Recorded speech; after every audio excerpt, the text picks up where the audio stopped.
Un tema también importante comentar es sobre algunas medidas y decisiones que está tomando el Congreso de la República.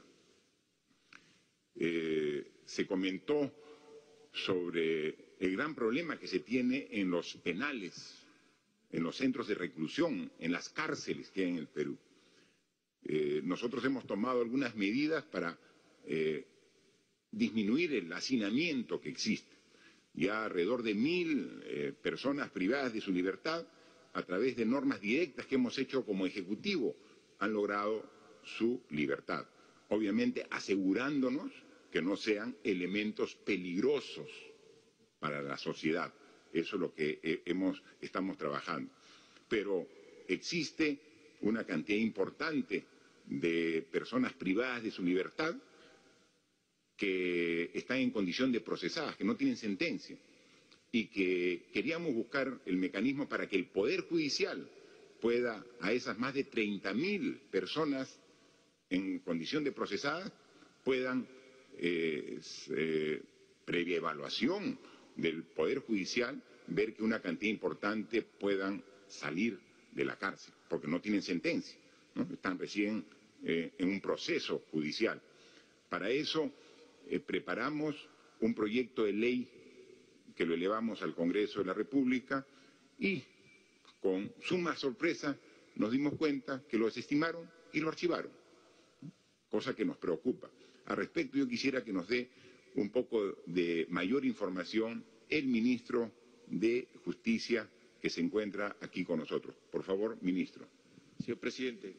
Sí, efectivamente, señor presidente, desde el inicio de la pandemia acá en nuestro país se ha venido adoptando, señor presidente, en relación a los penales, un conjunto de medidas que están relacionadas en diversos frentes, ¿no?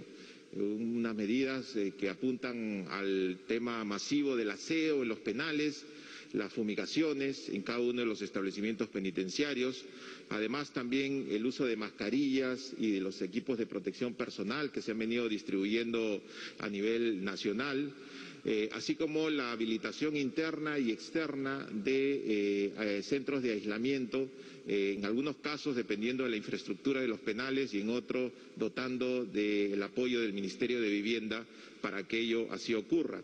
El cuarto frente ha sido el tratamiento temprano en materia del tratamiento por parte del personal médico y el último en el tema del deshacinamiento, que justamente, sin duda alguna, contribuye a poder manejar de mejor manera y aliviar el impacto del coronavirus en materia de los penales. Respecto del deshacinamiento, exhortamos en su oportunidad, y lo dijimos en diversas oportunidades a nivel nacional, señor presidente, que la problemática de las personas que están privadas de libertad se pueden agrupar en sentenciados y procesados. Adoptamos medidas en relación a los sentenciados, con la cifra que usted ha mencionado, señor presidente, y que va creciendo, y en relación a los procesados, que es una cifra importante de la población penitenciaria, exhortamos al sistema de justicia, tanto al Ministerio Público como al Poder Judicial, para que de oficio puedan activar sus mecanismos de revisión. El Poder Judicial, a través de sus órganos, específicamente el Consejo Ejecutivo del Poder Judicial, exhortó a sus presidentes de Corte y a sus jueces para que, en ejercicio de su independencia, pudiesen efectivamente revisar de oficio los casos. El impacto de esta exhortación no ha sido el esperado y es por eso es que nosotros presentamos, al igual que el Poder Judicial, porque el propio Poder Judicial declaró públicamente que se requería de una ley para poder establecer criterios uniformes y obligatorios para todos los jueces de la República, presentamos este proyecto de ley. El Poder Judicial presentó 2 proyectos de ley que fueron debatidos en el marco de un consenso muy importante en el marco de la Comisión de Justicia. Tanto Poder Ejecutivo, Poder Legislativo y Poder Judicial nos sentamos a discutir estos proyectos. Saludamos la iniciativa de la presidenta de la Comisión de Justicia, saludamos el espíritu conciliador y de consenso que se presentó en esa comisión y lamentablemente días después vimos el archivamiento de estos proyectos. En ningún caso, señor presidente, hemos tenido el ánimo de trasladar el problema al Congreso de la República. Prueba de ello es que el propio Poder Judicial ha solicitado y ha pedido que esto se regule por ley. Y en segundo lugar, nosotros no teníamos las facultades delegadas. En su oportunidad las solicitamos y basta realizar una comparación literal entre lo que se solicitó y lo que se concedió para poder concluir indubitablemente que se nos negó estas facultades. Obviamente, señor presidente, nosotros no nos vamos a quedar de brazos cruzados y por eso es que en aras de la protección del derecho a la salud de los internos y de los agentes penitenciarios de los 68 penales es que amerita un nuevo pedido de delegación de facultades para poder proteger estos bienes y valores constitucionales, señor presidente. Muchas gracias, ministro. Efectivamente, en las facultades que recibimos del Congreso de la República no establecía que podamos legislar al respecto. Por eso es que propusimos un proyecto de ley al Congreso para que se atienda este grave problema que existe en las cárceles con el hacinamiento. El Congreso lo desestimó, se abstuvo, porque al final la votación lo que ganó fue la abstención, ¿no? Entonces es una forma de decir, mejor no toco el tema y si se abstienen, lo archivo. Entonces, no veo el problema. El problema está ahí y hay que dar una solución. Entonces hemos tomado como decisión de gobierno no legislar sobre el respecto, darnos a nosotros la responsabilidad y nosotros sí lo hacemos. O sea, aquí no se trata de lavarse las manos. Hemos presentado el proyecto de ley para que lo haga porque la institución que legisla es el Congreso de la República. Hágalo usted, señores congresistas. Poder legislativo, no archivo. Entonces, denos esa facultad. Denos facultades para legislar en el tema y nosotros lo hacemos. Damos la ley que está requiriendo el Poder Judicial para actuar respecto a las decenas de miles de procesados que deberían tener un análisis pronto para solucionar este problema.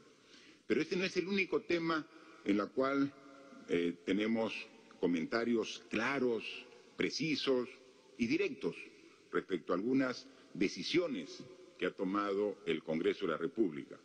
Para que la sustente y dé el detalle correspondiente, yo cedo la palabra a nuestro primer ministro para que pueda comentar al respecto. Por favor. Presidente, gracias.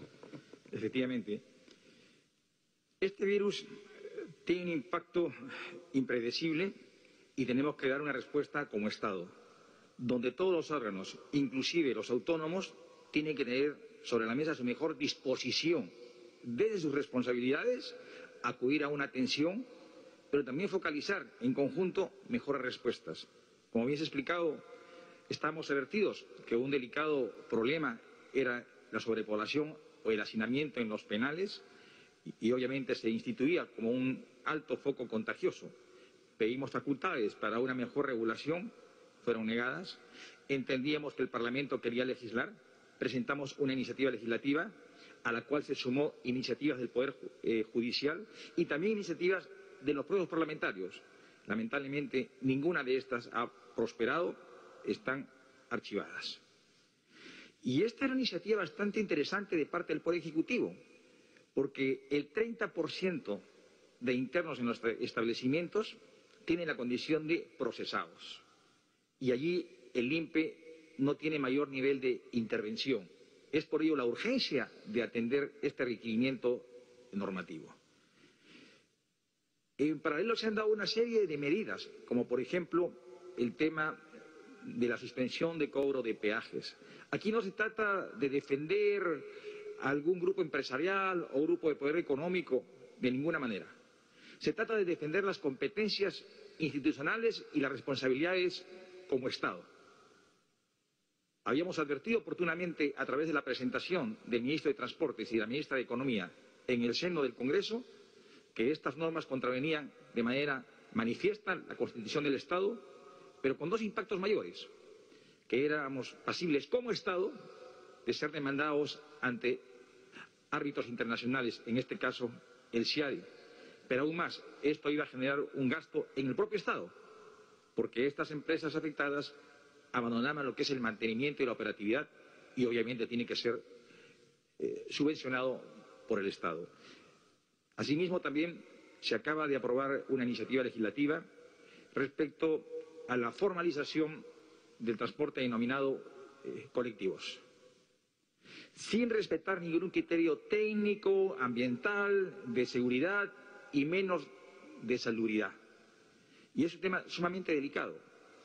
Pero aún más, se están dando normas que no son coincidentes con los requerimientos que el país y la colectividad reclaman en esta difícil y compleja coyuntura, que es focalizar nuestro foco de atención en la salud. Esta no es una tarea que tiene que ser asuelta única y exclusivamente por el Poder Ejecutivo. Estamos hablando de Estado, y Estado lo somos todos. Hacemos una respetuosa y reflexiva invocación al Parlamento a que se pueda sumar a esta convocatoria. Son circunstancias en las cuales tenemos que trabajar en unidad, consensuando criterios, pero mejor aún, dando respuestas oportunas.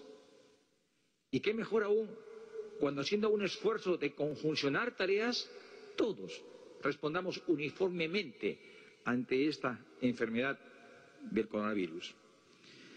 Debo dar cuenta, presidente, que el día de hoy ha llegado un documento al despacho de la Presidencia del Consejo de Ministros donde se nos está invitando a que el gabinete en su conjunto se presente esta próxima semana, sea el martes 26 o el jueves 28, ante el Congreso. Y aquí me permito hacer una observación. La indicación expresa dice sesión presencial. Día tras día, el señor presidente y los señores ministros, en los distintos mensajes que venimos dando, especialmente a la ciudadanía, damos 3 recomendaciones. Primero, lavado de manos. Segundo, la mascarilla. Y lo tercero, lo que es el aislamiento. Obviamente, este documento vamos a trasladarlo al sector especializado, que es el Ministerio de Salud, para que nos dé las recomendaciones que el caso amerita. Y no se trata de un reparo a las competencias y autonomías que tiene el Congreso, sino se trata de que primen los criterios sanitarios, que son una exigencia para todos los peruanos. En segundo lugar, en esta invitación que se nos traslada, se hace mención al artículo 130 y 135. Nosotros, con fecha 28 de abril, alcanzamos un requerimiento al señor presidente del Congreso para que se nos convoque, en aplicación de dicho artículo 135, a dar cuenta al Congreso, como mandato constitucional, de todos los actos del Poder Ejecutivo suscitados en el llamado periodo del interregno parlamentario. Es decir, para dar cumplimiento a una obligación constitucional. En este documento que se nos ha alcanzado se cita el artículo 130. Y el 130 no es otra cosa que el acto de investidura. Solamente quiero anotar, el Poder Ejecutivo, mejor dicho, este Consejo de Ministros ya preexistía a este Parlamento. La figura del 130 se da cuando preexiste el Parlamento y sobreviene un nuevo Consejo de Ministros que no es esa figura. Solamente para hacer un recordatorio histórico, el 30 de septiembre se acudió a la disolución del Congreso en cumplimiento del mandato constitucional aquí, en este salón de Palacio de Gobierno, dentro del plazo que establecía la Constitución, explicamos al país la política general del Gobierno. Hacemos esta precisión. Y más aún, iremos al Parlamento en la fecha que se considere pertinente para dar cuenta de lo suscitado en el interregno parlamentario, pero también para dar cuenta al país de las decisiones especialmente que como gestión hemos dispuesto como labor de contención a este virus. Es todo, presidente. Gracias, Premier, por los detalles que son necesarios que se expliquen a la población. Hemos sido siempre claros. Como Ejecutivo, nunca nos ha temblado la mano para tomar las decisiones correctas. Como Gobierno, siempre hemos actuado mirando lo que es mejor para la población y lo vamos a continuar haciendo.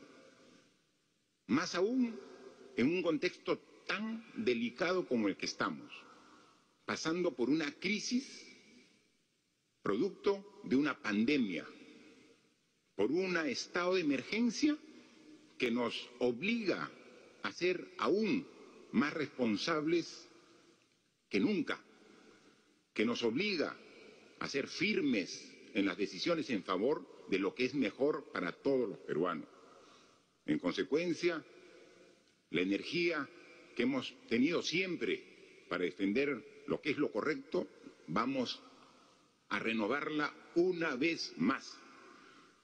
Le decimos con todo respeto al Congreso de la República, queremos trabajar juntos en bien del país y nuevamente estrechamos nuestras manos para hacerlo juntos, pero pensando lo mejor para el país, no en grupos individuales. Ahora queremos lo mejor para el país. Dense cuenta de la difícil situación por la que estamos atravesando, que nos convoca a que tomemos las mejores decisiones, que no aprovechemos la distracción del combate que todos los peruanos estamos haciendo al COVID-19 para modificar, por ejemplo, normas que ya fueron no solamente aprobadas en su oportunidad, sino que fueron consensuadas con la población. El avance que hemos hecho en la reforma política y en la reforma del sistema de justicia no puede retroceder. ¿Cuánto nos ha costado a los peruanos, por ejemplo, establecer que en las próximas elecciones se respete la paridad y alternancia para que la mujer peruana tenga un lugar importante en la vida política de nuestro país? Ese concepto que es tan importante porque corrige una situación de postergación histórica de la mujer en el Perú, se quiere dejar de lado.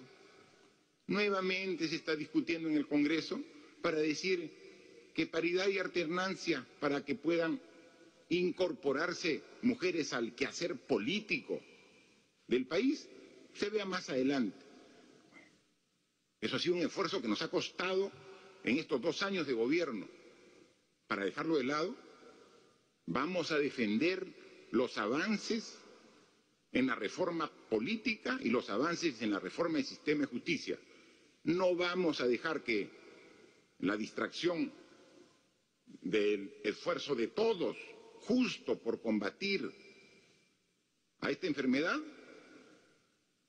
den lugar a cambios sorpresivos que van en contra de lo que es una democracia moderna, un país moderno como el que queremos para todos los peruanos. Hemos dicho, esta enfermedad nos está golpeando y nos está golpeando duro, pero vamos a salir de ello. No vaya a ser que cuando salimos de la pandemia, cuando podamos vencer al coronavirus, gracias al esfuerzo de todos los peruanos, encontremos una serie de normas y leyes que van a generar más perjuicio y daño que el propio virus que nos está afectando. Por favor, responsabilidad de todos. Nosotros vamos a dar nuestro aporte de responsabilidad. Pedimos y exigimos la misma responsabilidad al Poder Legislativo, por el bien de todos los peruanos.